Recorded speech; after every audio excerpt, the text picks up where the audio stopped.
La segreteria provinciale della Lega al sindaco di Castelfranco Veneto Stefano Marcon, che lascerebbe così la fascia di presidente della provincia al primo cittadino del comune capoluogo, Mario Conte, come già accade in altre realtà venete. Uno scenario del tutto privo di sostanza, secondo le reazioni ufficiali, decisamente concreto stando a quelle ufficiose. In autunno l'ente di Sant'Artemio andrà al rinnovo del Consiglio, la doppia soluzione per provincia e segreteria, commissariata dopo l'elezione di Dimitri Coina deputato, appare pressoché scontata.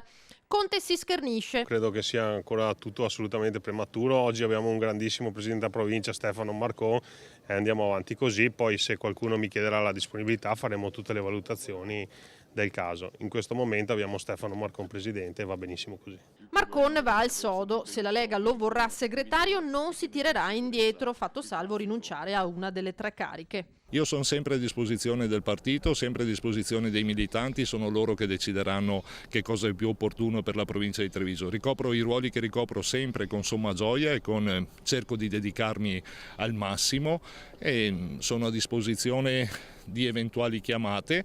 Credo vi sia qualche quadratura da trovarvi, perché ho sempre detto insomma che un paio di impegni, questi 2 sono già piuttosto importanti, e 3 a mio modo di vedere non si riesce a dare il meglio oppure a soddisfare i bisogni che arrivano, quindi vedremo cosa succederà. Come si vedrebbe da segretario politico della Lega trevigiana?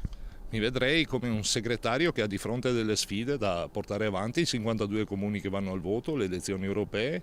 Mi vedrei come tutti i segretari della Lega vicino al territorio, portando avanti gli indirizzi che il nostro movimento promuove da sempre.